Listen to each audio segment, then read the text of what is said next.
ان کے ڈھکوسلوں سے تنگ آ کر کے اور ان کے بدعقیدگیوں سے اور ان کے مشرکانہ اور باطل افکار اور خیالات سے تنگ آ کر کے الحمدللہ کتاب و سنت کا علم حاصل کیا، اور اللہ کے فضل سے آج کتاب و سنت کی دعوت لوگوں کو ہم دے رہے ہیں۔ آئیے سب سے پہلے یہ تبلیغی جماعت پیدا کہاں سے ہوئی، یہ ایک سوال ہے کہ نہیں؟ لوگ نہیں جانتے کہ یہ تبلیغی جماعت کی پیدا کہاں سے ہوئی۔ دہلی سے تقریباً میں بتاؤں آپ کو کہ کوئی 50 کلومیٹر کی دوری پر، دہلی سے کوئی 50 کلومیٹر کی دوری پر ایک علاقہ ہے، ایک قصبہ ہے جسے قصبہ نوح کہا جاتا ہے۔ وہ علاقہ میوات کا علاقہ کہلاتا ہے، اور یہ میوات کی تاریخ ہے مولانا ابو الحسن صاحب ندوی جو اس دور کے مفکر ملت کہہ لیں، مفکر ملت ہی ہیں وہ، ان کو لوگ مفکر ملت کہتے ہیں۔ تبرہ دین اسلام میں وہ جامد ہیں اور مقلد اور کٹر پنتھی صوفی ہیں، اور جناب علی ان کے عقیدے بھی میں ابھی اس کتاب میں بتاؤں گا۔ یہ میرے پاس کتاب ہے حضرت مولانا محمد الیاس رحمۃ اللہ علیہ اور ان کی دینی دعوت، یہ مولانا ابو الحسن صاحب ندوی کی کتاب ہے جو جناب علی ادارہ اشاعت دینیات حضرت نظام الدین دہلی سے چھپی ہوئی ہے، اور یہ ورجنل کتاب کی فوٹو کاپی کسی بھائی نے الخبر سے فوٹو کاپی کر کے اور یہ پوری دستاویزات ہمارے پاس بھیجی ہے۔ اس کے اندر ان کے کیا عقیدے ہیں وہ میں انشاءاللہ ابھی بعد میں بتاؤں گا، لیکن بہرحال کوئی 50، اس کے اندر بھی انہوں نے پورا لکھا ہوا ہے تفصیلات، میں اس کا نچوڑ آپ کے سامنے پیش کر رہا ہوں کہ کوئی 50 کلومیٹر کی دوری پر ایک قصبہ نوح کا علاقہ کہلاتا ہے۔ وہاں پر ایک بستی ہے اس قصبے کے پاس جسے فیروز پور نمک کہا جاتا ہے۔ یو پی کے لوگ جو ہے ادھر کے رہے ہیں وہ لوگ جانتے ہوں گے، میوات کے علاقے میں فیروز پور نمک کہا جاتا ہے۔ اس بستی میں ایک چودھری تھے حافظ محمد اسماعیل صاحب، جو دیندار آدمی تھے، جو دلی آتے جاتے تھے۔ تو دلی کے اندر ایک مولانا اسماعیل صاحب کاندھلوی تھے جو بنگلے والی مسجد، جو نظام الدین کی بنگلے والی مسجد ہے، اس کے اندر وہ رہ درس وغیرہ دیتے تھے۔ چودھری صاحب کے بہرحال تفصیلات ہیں، میں ان تفصیلات میں نہیں جانا چاہتا، المہم اس تعلق کی وجہ سے حافظ محمد اسماعیل صاحب میوات آتے جاتے تھے۔ جب حافظ محمد اسماعیل صاحب کا انتقال ہو گیا، اور حافظ محمد اسماعیل صاحب کون ہیں یہ میں بھی بتاتا ہوں، یہ نام ذہن میں رکھنا، یہ ہمارے حافظ محمد اسماعیل صاحب نہیں بھائی، مکتب جالیات والے آپ سمجھیں، یعنی یہ مر چکے ہیں۔ یہ تو حافظ محمد اسماعیل صاحب جو تھے یہ درس دیتے تھے۔ ان کے مرنے کے بعد میں ان کے صاحبزادے وہاں درس دینے لگے، تو ان کے صاحبزادے جو محمد تھے وہ آتے جاتے تھے وہاں پر، کیا کہتے ہیں، فیروز پور نمک جو تھے وہ وہاں آتے جاتے تھے۔ چنانچہ مولانا محمد صاحب جو مولانا حافظ محمد اسماعیل صاحب کے بیٹے تھے، یہ فیروز پور نمک آتے جاتے تھے۔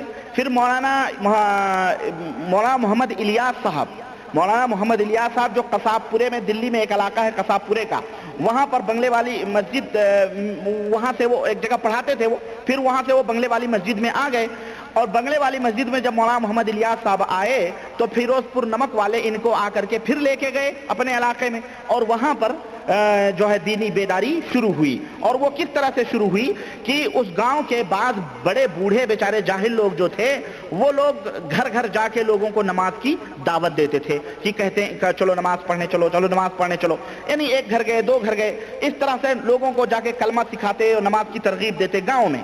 تو لوگوں کو مسجد، اس طرح سے لوگ مسجد میں آنے لگے۔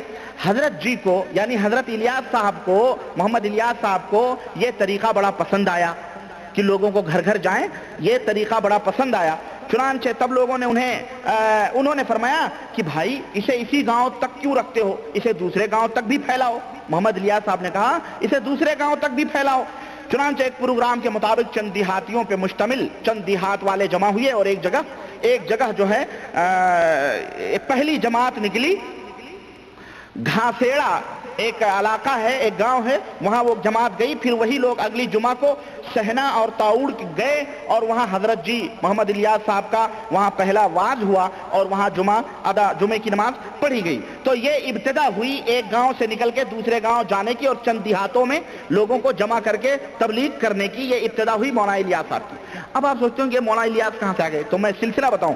حافظ محمد اسماعیل چودھری میوات کے تھے، حافظ محمد اسماعیل میوات میں رہتے تھے, دونوں کے نام اسماعیل تھے, دونوں ایک دوسرے سے ملے تو دوستی ہوئی. پھر ان کے وہ گئے نمک فیروز پور نمک, اور پھر ان کے بیٹے محمد صاحب گئے, اور پھر یہ محمد الیاس صاحب بھی حافظ محمد اسماعیل صاحب کے بیٹے ہیں. یہ مولانا الیاس صاحب جو تبلیغ جماعت کے بانی ہیں, جنہوں نے تبلیغ جماعت قائم کیا ہے, ان کے باپ کا نام حافظ محمد اسماعیل تھا.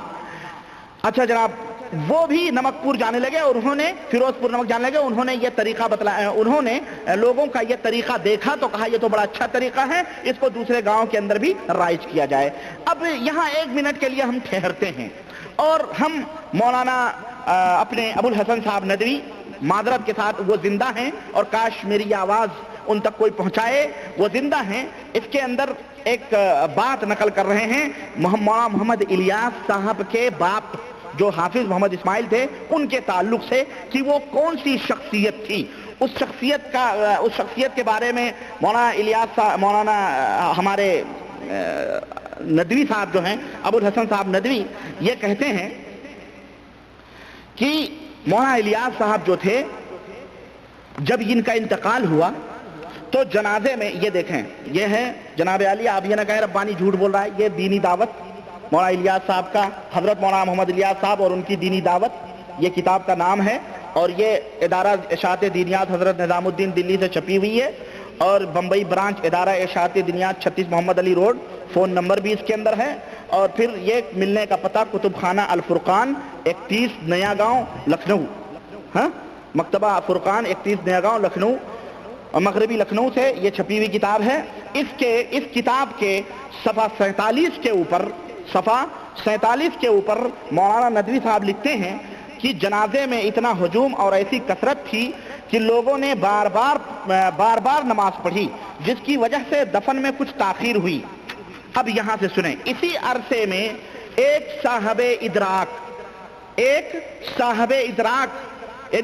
یعنی علم والے صاحب نے دیکھا, بزرگ نے دیکھا کہ مولانا اسماعیل صاحب جو مر گئے ہیں, جن کا جنازہ پڑھا جا رہا ہے, تھوڑی تاخیر ہو گئی دفن کرنے میں, تو ایک صاحب ادراک نے دیکھا کہ مولانا اسماعیل صاحب فرماتے ہیں کہ مجھے جلدی رخصت کرو, میں بہت شرمندہ ہوں کہ حضور صلی اللہ علیہ وسلم صحابہ کرام رضوان اللہ علیہم اجمعین کے ساتھ میرے انتظار میں ہیں. نعوذ باللہ.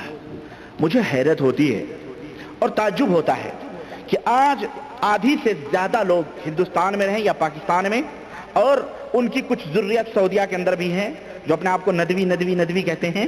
ابو الحسن صاحب ندوی جو زندہ ہیں, اور ٹیلی فون آپ ان کو کر کے پوچھیں کہ حضرت آپ نے یہ بات اپنی کتاب میں لکھی ہے, تحقیق کر لیں. میری تحقیق ہے کیونکہ میرے پاس یہ کتاب موجود ہے.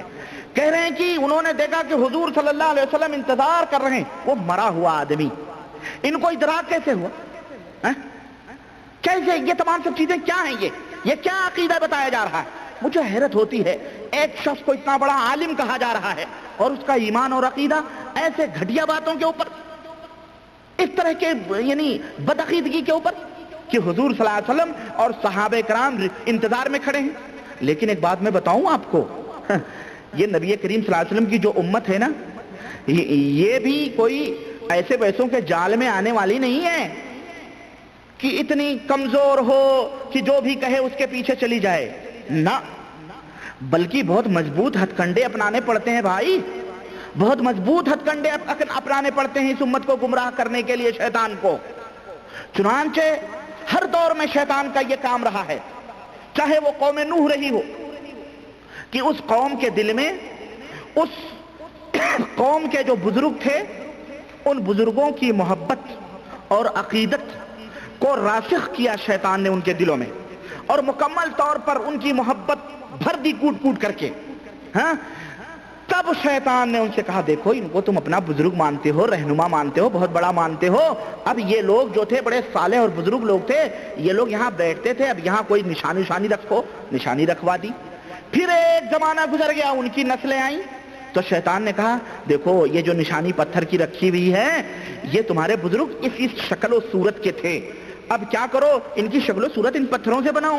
چنانچہ ان نسلوں نے پتھروں سے شکل و صورت بنانی. اب جب پتھروں سے شکل و صورت بنا, بولے پوجنا نہیں, بلکہ اسے رہنے دو, رہنے چھوڑ دیا. پھر ایک نسل گزری, دوسری نسل آئی, تیسری نسل آئی, تو شیطان نے کہا یہ جو تمہارے باپ دادے تھے یہ ان کی پوجا کرتے تھے، چڑھاوے چڑھاتے تھے، سب کچھ کرتے تھے. وہ تیسری نسل جاہل انہوں نے اس کی پوجا کرنا شروع کر دی. اس طرح سے قوم نوح ان قبروں اور ان مورتیوں کے پوجے کے اندر پڑی. صحیح بخاری اور عبداللہ ابن عباس رضی اللہ تعالیٰ عنہ کی روایت، لا تذرن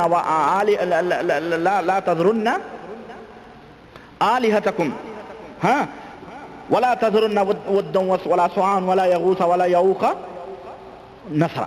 تو یہ جو ہے کیا کہتے ہیں، اللہ تعالیٰ نے ان کا یہ حال بیان کیا کہ وہ کہتے تھے جب نبی نے کہا یہ تم کیا پوج رہے ہو، یہ سب بری باتیں، انہوں نے کہا دیکھنا اپنے معبودوں کو نہ بھولنا، نہ ود کو، نہ سوا کو، نہ یغوث کو، نہ یعوق کو، یعنی یہ جو 5 پنجتن پاک ہیں ان کا دامن نہ چھوڑیو، یہ بہت نیک لوگ تھے، بڑے صالح لوگ تھے، ان کی پوجا کرو. چنانچہ وہ پوجنے لگے.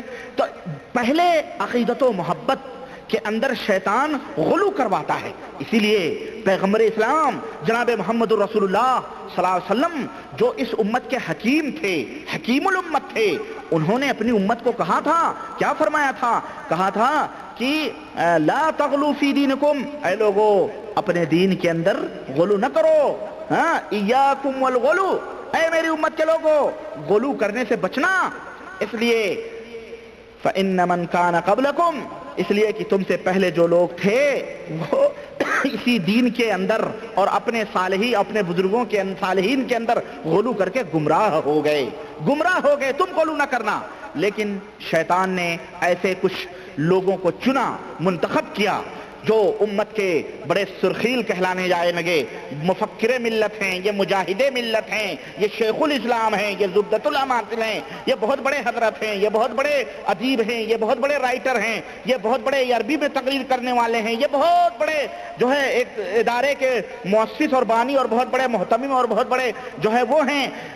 اس طرح کا عقیدت و محبت ایسے لوگوں کو چنا اور ایسے لوگوں کے قلموں پہ بیٹھ کر ان کے بزرگوں کے بارے میں اس طرح کے عقیدے بنائے گئے. اور یہ تو بہت معمولی عقیدہ ہے، آؤ میں بھی بتاتا ہوں.